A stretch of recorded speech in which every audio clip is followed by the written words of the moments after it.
அஸ்ஸலாமு அலைக்கும். Hi friends, welcome back to my channel Chellama's vlogs. எல்லாரும் எப்படி இருக்கீங்க? எல்லாம் சந்தோஷமாக ஹாப்பியாக இருக்கீங்க நம்புகிறோம். இன்றைக்கி நம்ம சேனலில் நிறைய நம்ம சப்ஸ்கிரைபர்ஸ் கேட்டுட்டு இருந்த கேக் மேக்கிங் வீடியோ தான் வந்து பார்க்க போகிறோம். அஸ்லானுக்கு நான் 4th பர்த்டேக்கு ஒரு கேக் வந்து பேக் பண்ணியிருந்தேன். ஸோ அந்த கேக்கோட ஃபுல் டீட்டெயில் வீடியோ தான் இது. ஸோ உங்களுக்கு இதில் நிறைய ஐடியாஸ் எல்லாம் கிடைக்கிறதுக்கு சான்சஸ் இருக்குது. ஸோ வீடியோவை தொடர்ந்து பாருங்கள். இப்போ வாங்க வீடியோக்குள்ளே போகலாம். அண்ட் ஃபர்ஸ்ட் ஆஃப் ஆல் இந்த வீடியோவில் எந்த ரெசிபியும் இருக்காது. கேக் ரெசிபி வீடியோஸ் எல்லாமே ஆல்ரெடி நான் நிறைய vlogsல ஷேர் பண்ணியிருக்கேன். அதே மாதிரி இந்த சாக்லேட் ஸ்பஞ்ச் கேக் ரெசிபி சீக்கிரமாகவே ஷார்ட்ஸும் வந்து ஷேர் பண்ணுறேன். ஸோ இது வரைக்கும் நம்ம சேனலில் நீங்கள் இன்னும் சப்ஸ்கிரைப் பண்ணனா கண்டிப்பாக சப்ஸ்கிரைப் பட்டன் கிளிக் பண்ணி பெல் ஐக்கானும் கிளிக் பண்ணி வச்சுட்டிங்கன்னா நான் போடுற வீடியோஸ் எல்லாம் சட்டுன்னு உங்களுக்கு நோட்டிஃபிகேஷன்ஸ் வந்துட்டுருக்கும். ஃபர்ஸ்ட் ஆஃப் ஆல் இந்த கேக் வந்து நான் எப்படி பேக் பண்ணியிருக்கேங்கிறது சொல்லிடுறேன். இந்த மேலே இருக்கிற சாக்லேட் கேக் வந்து 6 முட்டை 1.5 கப் மைதா 1.5 கப் சுகரில் பேக் பண்ணி எடுத்திருக்கேன். கீழே இருக்கிற வெனிலா ஸ்பஞ்ச் சேம் மெஷர்மெண்ட் தான், எல்லாமே சேம் மெஷர்மெண்ட்டில் பேக் பண்ணி எடுத்திருக்கேன். 1 kg கேக் வேணும் அப்படின்னா 3 முட்டை போதும், 1 கப் மைதா போதும். எனக்கு வந்து கொஞ்சம் பெரிய கேக்காக வேணும் அப்படிங்கிறதுனால 6 முட்டையில் நான் பேக் பண்ணி எடுத்திருக்கேன். அண்ட் நான் இன்னைக்கு யூஸ் பண்ண விப்பிங் க்ரீம் பற்றி நிறைய பேர் ஆல்ரெடி கேட்டிருந்தீங்க. ஸோ இப்போ கூட சமீபத்தில் ஒரு சிஸ்டர் கேட்டிருந்தீங்க விப்பிங் க்ரீமோட டீட்டெயில்ஸ் சொல்லுங்கள் அப்படின்னு சொல்லிட்டு.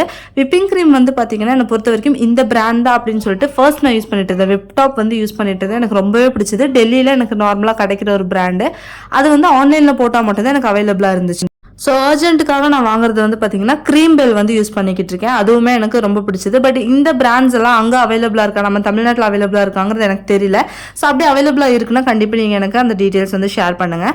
அடுத்தது இந்த குட்டி கேக்ஸ் வந்து பார்த்தீங்கன்னா 3 முட்டை 1 கப் மைதாவில் 3/4 கப் மைதாவில் வந்து பேக் பண்ணி எடுத்திருக்கேன். ஸ்பஞ்ச் எல்லாம் உங்களுக்கு பார்த்தாலே தெரியும் எந்த அளவுக்கு நீட்டாக சாஃப்டாக சூப்பராக வந்திருக்கு அப்படின்ட்டு. இது கொஞ்சம் ஓவர் பேக் ஆகிருக்கு. ஏன்னா கேக்ஸ் எல்லாம் கொஞ்சம் பெருசாக இருக்கிறனால கரெக்டாக அந்த கம்பி இருக்குல்ல அந்த பேக்கிங் ஸ்டிக்கு கிட்ட போயிருச்சு. அதனால கொஞ்சம் ஓவர் பேக் ஆயிருக்கு. இதனால கேக் எந்த பாதிப்பும் ஆகாது. மேலே இருக்கிறத மட்டும் நம்ம கட் பண்ணி ரிமூவ் பண்ணிட்டோம் அப்படின்னா கேக் வந்து பர்ஃபெக்டான டெக்ஸ்சர்லாம் நமக்கு கிடைச்சிருக்கும். ஸோ கண்டிப்பாக பிகினர்ஸ் கூட நம்மளோட இந்த ரெசிபி வந்து ட்ரை பண்ணி பார்க்கலாம். எனக்கு சூப்பரான ஒர்க் அவுட் ஆன ரெசிபி தான் உங்களுக்கு அப்படியே நான் வீடியோஸில் வந்து ஷேர் பண்ணியிருப்பேன். ஸோ கண்டிப்பாக நீங்கள் ஃபஸ்ட்டு இந்த vlog எல்லாம் பார்த்து நீங்கள் என்னோட கேக் ரெசிபி வந்து ட்ரை பண்ணி எப்படி இருக்குங்கிறது கண்டிப்பாக வந்து ஷேர் பண்ணுங்கள். இப்போ நான் எல்லா கேக்ஸுமே வந்து கட் பண்ணி எடுத்துட்டேன். நல்லா ஈவனாக கட் பண்ணி எடுத்துக்கலாம். நம்ம வந்து 6 முட்டை போட்டு பேக் பண்ணியிருக்கனால நமக்கு இதில் வந்து 4 லேயர்ஸ் வந்து கிடைக்கும். நார்மலாக நம்ம 3 எக்ஸ் போட்டு பேக் பண்ணோம் அப்படின்னா அதில் 3 லேயர்ஸ் தான் மேக்ஸிமமே கிடைக்கும். ஸோ இதில் வந்து நம்ம தாராளமாக 4 லேயர்ஸ் வந்து கட் பண்ணி எடுக்கலாம். நான் அந்த மாதிரி தான் கட் பண்ணி எடுத்திருக்கேன். பாருங்கள், ஸ்பஞ்ச் வேறு லெவலில் வந்துருந்துச்சு இந்த டைமு. ஸோ ஒரு பெரிய பேக்கிங் இந்த பேஸ் இருக்குல்ல, கேக் பேஸ் வந்து எடுக்கணும் நம்ம. ஏன்னா 4 kg கிட்ட வரப்போகுது இந்த கேக். இந்த கேக் டோட்டலாக லாஸ்ட்டாக ஃபைனலாக எவ்வளோ வெயிட் வந்துச்சுன்னா 4.25 கிலோ வந்துச்சு. ஸோ நம்ம வந்துட்டு கொஞ்சம் பெரிய பேஸ் எடுத்தால் தான் அது வந்து தாங்கும். ஃபர்ஸ்ட் ஆஃப் ஆல் நம்ம ஃபஸ்ட்டு பேஸ் வச்சிடலாம். கொஞ்சம் க்ரீம் கீழே போட்டுட்டு ஃபஸ்ட்டு வெனிலா பேஸ் வச்சுட்டு கொஞ்சமாக சுகர் சிரப் ஆட் பண்ணிக்கலாம். சுகர் சிரப்புக்கு வந்து 1/2 கப் அளவு தண்ணி 1/2 கப் அளவு சுகர் போட்டு சுகர் சிரப் ரெடி பண்ணி எடுத்திருக்கேன். அடுத்ததான் நார்மலான வெனிலா விப்பிங் க்ரீம் தான். விப்பிங் க்ரீம் அடிக்கும்போது கொஞ்சமாக சர்க்கரையும் ஒரே ஒரு டீஸ்பூன் வெனிலா எசன்ஸ் ஆட் பண்ணிட்டீங்கன்னா நல்லா டேஸ்டியாக இருக்கும். அடுத்ததான் நான் இதில் ப்ளூபெர்ரி க்ரஷ் வந்து ஆட் பண்ண போகிறேன். நான் ப்ளூபெர்ரி கேக் சாப்பிட்டதில்லை. ஸோ அதனால அது ட்ரை பண்ணணும் அப்படின்னு சொல்லிட்டு தான் இந்த டைம் நான் வந்து ப்ளூபெர்ரி ஃப்ளேவர் கொடுத்தேன். நல்லா சூப்பராகவே இருந்துச்சு. அடுத்ததான் நான் வந்து சாக்லேட் லேயர் வைக்கணும். பட் மறந்துட்டு வெனிலா லேயர் வச்சுட்டேன். பார்த்தீங்கன்னா சுகர் சிரப்புமே மறந்துட்டேன். வீடியோ எடுக்கும்போது இந்த மாதிரி நிறைய மறதி வந்து வருது. ஸோ அடுத்த லேயர் வந்துட்டு கொஞ்சமாக வெனிலா க்ரீம் வச்சுட்டு கொஞ்சமாக கண்டென்ஸ்டு மில்க்கும் ஆட் பண்ணுறேன். ஸோ நான் எப்படி பிளான் பண்ணியிருக்கேன்னா வெனிலா பேஸ் வைக்கும்போது அந்த ப்ளூபெர்ரி க்ரஷ் வைக்க போகிறேன். சாக்லேட் கேக் வைக்கும்போது அதில் வந்து பார்த்திங்கன்னா கண்டென்ஸ்டு மில்க் ஆட் பண்ண போகிறேன். அந்த மாதிரி தான் வந்துட்டு நான் பிளான் பண்ணியிருக்கேன். ஸோ ரெண்டுலேயுமே 2 ஃப்ளேவரும் வரும், நல்ல டேஸ்டியாகவும் இருக்கும்னு சொல்லிட்டு தான் வந்து நான் ரெடி பண்ணியிருக்கேன். ப்ளூபெர்ரி க்ரஷ் கொஞ்சம் தாராளமாக வச்சேன், நல்லா டேஸ்டியாகவே இருந்துச்சு. கண்டென்ஸ்டு மில்க்கும் ஓரளவுக்கு வந்து வச்சுருக்கேன். அந்த க்ரீமில் இருக்கிற அந்த மெடிசன் ஸ்மெல் சில க்ரீம்ஸ்லலாம் இருக்கும். அப்போ வந்து நம்ம கொஞ்சம் சுகரும் கொஞ்சம் வெனிலா எசன்ஸ் ஆட் பண்ணும்போது அந்த மெடிசன் மாதிரி ஸ்மெல் வந்து அந்தளவுக்கு இருக்காது, நமக்கு தெரியவே தெரியாது அந்த க்ரீமில்.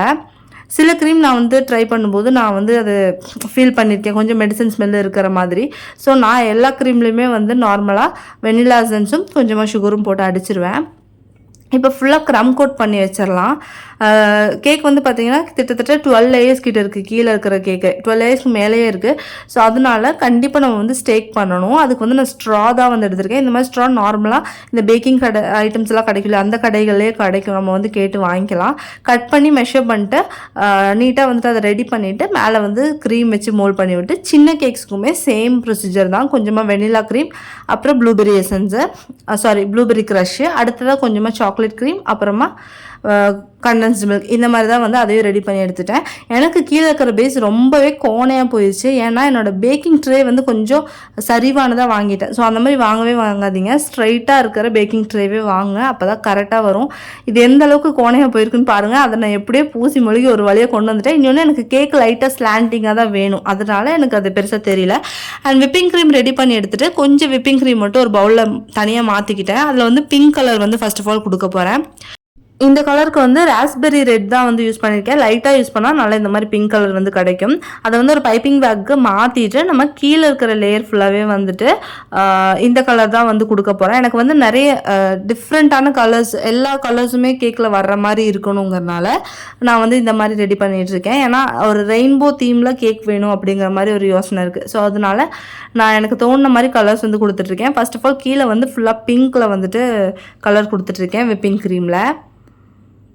இதில் பார்த்தீங்கன்னா இந்த மாதிரி பைப்பிங் பேக்கில் போட்டு நம்ம க்ரீம் போடும்போது பார்த்தீங்கன்னா நிறைய க்ரீம்ஸும் யூஸ் ஆகாது. அதே மாதிரி நமக்கு தேவையான டிசைன்ஸும் வந்து நம்ம போட்டுக்கலாம். சின்ன ஹோல் போட்டிங்க அப்படின்னா, பெருசாக போட்டிங்கன்னா நிறைய க்ரீம்ஸும் அதில் யூஸ் ஆகும். அதே மாதிரி வந்து பார்த்திங்கன்னா நம்ம ஒரே கேக்கே நிறைய க்ரீம் யூஸ் பண்ணுற மாதிரி இருக்கும். ஸோ அதை வந்துட்டு கொஞ்சம் கரெக்டாக வந்துட்டு இது பண்ணிக்கோங்க. அடுத்தது திருப்பி இன்னும் கொஞ்சம் கூடி ஒயிட் கலர் க்ரீம் எடுத்துகிட்டு இந்த க்ரீமில் வந்து லைட்டாக கேசர் ஃபுட் கலர், அதாவது சாஃப்ரான் ஃபுட் கலர் இருக்குல்ல, அந்த கலர் வந்து ஆட் பண்ணியிருக்கேன். அதை ஆட் பண்ணிட்டு நல்லா மிக்ஸ் பண்ணி விட்டுட்டு அதை வந்துட்டு அடுத்த மேலே இருக்கிற லேயரில் வந்து கொடுத்துருக்கேன். க்ரீம் வந்து சீக்கிரமாகவே லைட்ஸ் எல்லாம் அதிகமாக இருக்கிறதுனாலையோ, நான் வந்து வீடியோக்காக லைட்ஸ் கொஞ்சம் அதிகமாக கொடுத்துருக்கனால சீக்கிரம் மெல்ட் ஆகும். அதனால் நான் கொண்டு போய் ஃப்ரிட்ஜில் வச்சுட்டு எடுத்துகிட்டு வந்து தான் திருப்பி அடுத்த கலர் கொடுக்குற மாதிரி இருக்குது. ஸோ அது கொஞ்சம் இங்கே ப்ராப்ளம் தான். ஏன்னா நான் வீடியோ எடுக்கிறனால அது கொஞ்சம் ப்ராப்ளமாக தான் இருக்குது. அந்த விப்பிங் க்ரீம் இந்த சைடில் ஃபுல்லாகவே வந்து கொடுத்ததுக்கப்புறமா இதை வந்து ஈவன் அவுட் பண்ண போகிறோம். நம்ம ஈவன் அவுட் பண்ணும்போதும் வந்து பார்த்திங்கன்னா க்ரீம் மாறக்கூடாது அப்படின்னா இல்லை, லைட்டாக சேஞ்ச் ஆனால் கூட நல்லா தான் இருக்கும். ஒரு டிஃப்ரெண்ட்டான கலர் எஃபெக்ட் வந்து அது கொடுக்கும். ஸோ அதுக்காகவே கீழே பிங்க் கலர்லேயும் லைட்டாக எல்லோ கலர் வந்து நான் கொடுத்துருக்கேன்.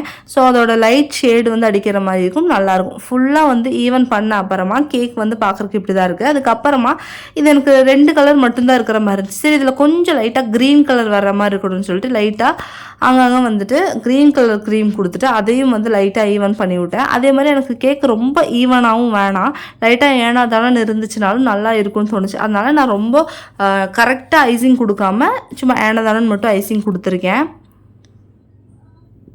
ஃபைனலி கேக் வந்து பார்த்திங்கன்னா எல்லோ, அப்போ க்ரீன், பிங்க் எல்லாமே கலந்த மாதிரி நான் நினச்ச மாதிரி ஒரு டிஃப்ரெண்ட்டான கலர்ஸில் வந்து வந்துருச்சு. இதை கொண்டு போய் ஃப்ரிட்ஜில் வச்சுட்டு அதுக்கப்புறமா மேலே இருக்கிற கேக்கில் வந்து பார்த்திங்கன்னா க்ரீன் கலர் கொடுத்துட்ருக்கேன். ஒரு பிஸ்தா க்ரீன் மாதிரி கலர் கொடுத்து, என்னை பொறுத்த வரைக்கும் நான் கொடுத்துருக்கிற ஃபுட் கலர் எல்லாமே ரொம்ப கம்மியான குவான்டிட்டியில் தான் கொடுத்துருக்கேன். எனக்கு டார்க்காக கொடுக்குறதுக்கு எப்போவுமே பயமாக தான் இருக்கும். ஸோ ஏன்னா நம்ம குழந்தைய எல்லாருமே நம்ம சாப்பிடணும் இல்லையா, ஸோ அதனால் லைட் கலர்ஸ் தான் நான் கொடுக்குறதுக்கு ட்ரை பண்ணுவேன் மேக்ஸிமம். க்ரீன் கலர் ஒன்று, அப்புறம் இன்னொன்று வந்து பார்த்திங்கன்னா எல்லோ கலரில் லைட்டாக ப்ளூ கலர் ஃபுட் கலர் கொடுத்தப்போ அந்த ஒரு டார்க் க்ரீன் மாதிரி ஒரு டிஃப்ரெண்ட்டான க்ரீம் இருக்குது பாருங்கள், அந்த க்ரீன் கிடச்சிது. ஸோ அதை ரெண்டையும் வச்சு இதை வந்துட்டு இது பண்ணிட்டேன். இதுக்கப்புறம் இதில் எந்த க்ரீம் கலர் கொடுக்க வேணாம், இதே நல்லா இருந்துச்சு அப்படிங்கிற மாதிரி எனக்கு தோணுச்சு. ஸோ இதே வந்து ஃபுல்லாக ஈவன் அவுட் பண்ணிட்டேன். என்னால் எவ்வளோ முடியுமோ அந்தளவுக்கு நீட் பண்ணுறதுக்கு ட்ரை பண்ணேன். ஆனால் அது கொஞ்சம் கோணையாக இருக்கனால என்னால் ஓரளவுக்கு தான் அதை வந்துட்டு மோல்ட் பண்ணி எடுக்க முடிஞ்சிச்சு. பட் ஈவன் தோ அது வந்து பார்க்கறதுக்கு நல்லா தான் வந்து இருந்துச்சு. இதையும் ரெடி பண்ணிட்டு இதையும் கொண்டு போய் ஃப்ரிட்ஜில் வந்து வச்சுட்டு வந்துட்டேன். அதுக்கப்புறமா அந்த கார்ட்டூன் கேரக்டர்ஸ் எல்லாம் வந்து அஸ்லானுக்கு பிடிச்ச கார்ட்டூன் கேரக்டர்ஸ் எல்லாத்தையுமே நான் ஃபோட்டோ ஸ்டுடியோ இருக்குல்லையே அங்கே போயிட்டு நான் வந்து கூகுளில் சர்ச் பண்ணி இந்த பிக்சர்ஸ் எல்லாம் எனக்கு வேண்டிய பிக்சர்ஸ் கலெக்ட் பண்ணிவிட்டு அதை அவங்கள்ட்ட கொடுத்து இந்த மாதிரி ஃபோட்டோ பிரிண்ட் மாதிரி போட்டு எடுத்துக்கிட்டேன். ஸோ நமக்கு எவ்வளோ ஃபோட்டோ பிரிண்ட்ஸ் வேணுமோ அதுக்கு தகுந்த மாதிரி அவங்களும் போட்டு தருவாங்க. இந்த ஒரு பேப்பர் வந்து பார்த்திங்கன்னா 60 ருபீஸ்க்கு கிடச்சிது.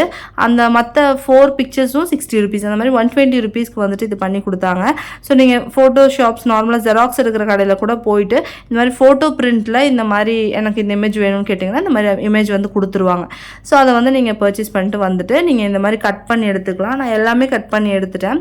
அஸ்லானுக்கு பிடிச்ச எல்லா கேரக்டர்ஸுமே இருக்குது, பொரோரோ, டாயோ எல்லாமே வந்து இருக்குது. எல்லாம் ரெடி பண்ணி எடுத்த அப்புறமா கேக்கை வந்து ஸ்டாக் பண்ணுறதுக்கு தான் எனக்கு ரொம்பவே கஷ்டமாக இருந்துச்சு. ஏன்னா நான் வந்து ப்ராப்பராக நம்ம இதுக்கெல்லாம் வந்து படிச்சது கிடையாது. அண்ட் அதிகமாக இது வந்து நம்ம யூஸ் பண்ணுறதும் கிடையாது இல்லையா. நார்மலான கேக் ரொம்ப ஈஸியாக இருக்கும், பட் ஸ்டாக் பண்ணுற கேக் எனக்கு ரொம்ப கஷ்டமாக தான் இருந்துச்சு. முடிஞ்ச வரைக்கும் ஸ்டாக் பண்ணிவிட்டு அந்த சைடில் கொஞ்சம் கவர் ஆகாமல் இருக்கிறதெல்லாம் லைட்டாக க்ரீம் வச்சு நான் வந்துட்டு ஃபுல்லாக மறைச்சி விட்டுட்டேன். அதுக்கப்புறமா இதை ஃபுல்லாக ஸ்டேக் பண்ணுறதுக்கு வந்துட்டு ஒரு பெரிய இது இருக்கு இல்லையா, ஸ்கியூவர்ஸ் இருக்கு இல்லையா, அதை வச்சு தான் ஃபுல்லாகவே ரெடி பண்ணி எடுத்தேன். பட் நான் நினச்ச மாதிரி கொஞ்சம் லைட்டாக ஸ்லாண்டிங்காக தான் இருந்துச்சு கேக்கு. பட் எனக்கு இந்த மாதிரி தான் வேணும். அடுத்ததாக கேக்கில் டாப்பிங் பண்ணுறதுக்காக நிறைய சாக்லேட்ஸ் வந்து பர்ச்சேஸ் பண்ணியிருந்தேன். காஃபி ஸ்டிக்ஸு, அப்புறம் ஓரியோனில் வச்ச சாக்கோ பை, அப்புறம் கொஞ்சம் இங்கே கிடச்ச நார்மல் சாக்லேட்ஸ் கொஞ்சம் கிடச்சிது. ஃபாரின் சாக்லேட்ஸ் மாதிரி இருந்துச்சு, ப்ளூ கலர் சாக்லேட்ஸு. ஸோ அதெல்லாமே வந்து வாங்கிட்டு வந்துட்டேன். மேலே வந்து இந்த மாதிரி சும்மா ஃப்ளவர் டிசைன் போட்டேன். எதுக்குன்னா நம்ம வைக்கிற சாக்லேட்ஸ் எல்லாம் வந்து நல்லா எடுத்து காட்டுறதுக்காக. மேலே இருக்கிற மாதிரி இருக்கும், கேக் மேலே வச்சா ஃப்ளாட் சர்வீஸில் வச்ச மாதிரி இருக்கும். ஸோ இந்த மாதிரி டிசைன் போட்டு அது மேலே வந்துட்டு நான் சாக்லேட்ஸ் எல்லாமே வச்சு 5 ஸ்டாரு, நான் சொன்ன அந்த சாக்லேட்ஸ், அப்புறம் ஓரியோன் சாக்கோபை இது எல்லாமே வச்சேன். அண்ட் நான் வந்து கொஞ்சம் கப் கேக்ஸும் பேக் பண்ணி எடுத்திருந்தேன். இந்த கப் கேக்ஸும் வந்துட்டு இந்த மாதிரி வச்சுட்டேன். காஃபி ஸ்டிக் வந்து இது டிஃப்ரெண்ட்டாக இருந்துச்சு, புதுசாக பார்த்தேன். பட் இது வச்சா நல்லாயிருக்கும் அப்படின்னு சொல்லிட்டு வாங்கிட்டு வந்திருந்தேன். அதையும் வந்துட்டு வச்சுட்டேன். அண்ட் நடுவில் வந்து பொரோரோ கால் தூக்கிட்டு நிற்கிற மாதிரியான ஸ்டில் தான் வந்து வைக்கலான் இருக்கேன். அந்த இடத்துல ஒரு ஸ்டிக் வச்சா நல்லா இருக்கும், பொரோரோ அந்த ஸ்டிக்கை மிதித்து ஏறின மாதிரி இருக்கும் அப்படின்னு சொல்லி ஒரு ஐடியா கிடச்சிது. ஸோ ஃபர்ஸ்ட் ஆஃப் ஆல் எல்லா சாக்லேட்டும் வச்சதுக்கப்புறமா ஃபைனலாக தான் அந்த ஐடியா வந்துச்சு. சரி அந்த மாதிரி வச்சிடலாம் அப்படின்னு சொல்லிட்டு அந்த மாதிரி வந்து வச்சேன். அண்ட் கப் கேக்ஸ் எல்லாம் ரெடி பண்ணதுக்கப்புறமா அதுலேயும் வந்து க்ரீம் வந்து வச்சுட்டேன். கப் கேக் வச்சதுக்கப்புறம் தான் வந்து க்ரீம் எல்லாம் வச்சு விட்டேன். வச்சதுக்கப்புறம் அந்த ஸ்டிக்கை நடுவில் வந்து இந்த மாதிரி நிறுத்திட்டேன். அதுக்கப்புறம் அதில் வந்துட்டு பொரோரோ ஏறுற மாதிரியான ஒரு எஃபெக்ட் இருக்குது பார்த்தீங்களா, நல்லா இருக்குது. இது எனக்கு ரொம்பவே பிடிச்சிருக்கு. இது அப்போ தோணுன ஒரு தாட் தான், ஆனால் நல்லா இருந்துச்சு, எனக்கு ரொம்ப பிடிச்சிருந்துச்சி. இது அஸ்லானுமே நல்லா அஸ்லான்னு சொல்லிட்டு இருந்தான், பொரோரோஸ் கிளைம்பிங் அப்படின்னு சொல்லிட்டு. மேலே வந்துட்டு பொரோரோ ஃபேமிலி வச்சுட்டு கீழே அவனுக்கு பிடிச்ச டாயோ ஃபேமிலியும் வந்து வச்சாச்சு. அண்ட் அஸ்லான் வந்து ஸ்கேட்டிங்கு இப்போ ரொம்ப பிடிக்கனால ஸ்கேட்டிங் பாய் ஒன்று சின்னதாக எடுத்திருந்தேன், அதுவும் வச்சுட்டு அவனுக்கு பிடிச்ச போலீஸ் காரும் வந்து வச்சாச்சு.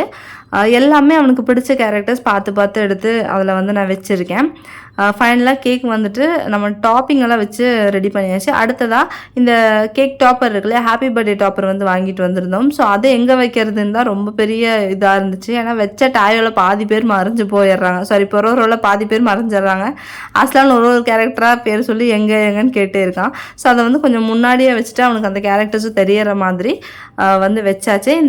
அண்ட் கேக் கட் பண்ணுறதுக்கு முன்னாடி 1 ஹவர் நான் வந்துட்டு ஃப்ரீஸ் பண்ணி, அதாவது ஃப்ரிட்ஜில் வச்சு எடுத்துட்டேன். ஸோ ஓவரால் கேக் பார்க்குறதுக்கு இப்படி தான் இருக்குது. ஃபைனலாக எப்படி இருக்குது அப்படிங்கிறது கண்டிப்பாக கமெண்ட் செக்ஷனில் வந்து சொல்லுங்கள். நேற்று ஷார்ட்ஸ்க்கே ரொம்ப ரெஸ்பான்ஸ் கொடுத்துருந்தீங்க, நல்லா இருக்குது அப்படிங்கிற மாதிரிலாம் எனக்கு ரொம்ப ஹாப்பியாக இருந்துச்சு. அண்ட் கொஞ்சம் ஃபோட்டோஸும் வந்து நான் இதில் ஆட் பண்ணியிருக்கேன். கண்டிப்பாக இந்த வீடியோ பிடிச்சினா சின்னதாக லைக் கொடுத்து என்னையும் வந்து சப்போர்ட் பண்ணுங்கள். இந்த வீடியோ கிரியேட் பண்ணுறதுக்கு நான் கொஞ்சம் நேரம் டைம் அண்ட் எஃபர்ட் வந்து போட்டிருக்கேன். நிறைய வீடியோஸ் பார்க்குறதுக்கு கண்டிப்பாக நம்ம சேனல் சப்ஸ்கிரைப் பண்ணி பெல் ஐக்கானை கிளிக் பண்ணி வச்சிட்டிங்கன்னா நான் போடுற வீடியோஸ் எல்லாம் உங்களுக்கு சட்டு நோட்டிஃபிகேஷன் வந்துடும். இன்னொரு நல்ல வீடியோட உங்கள் எல்லாத்தையும் வந்து மீட் பண்ணுறேன் இன்ஷா அல்லாஹ். Until then, take care, bye bye, thank you, Assalamu alaikum.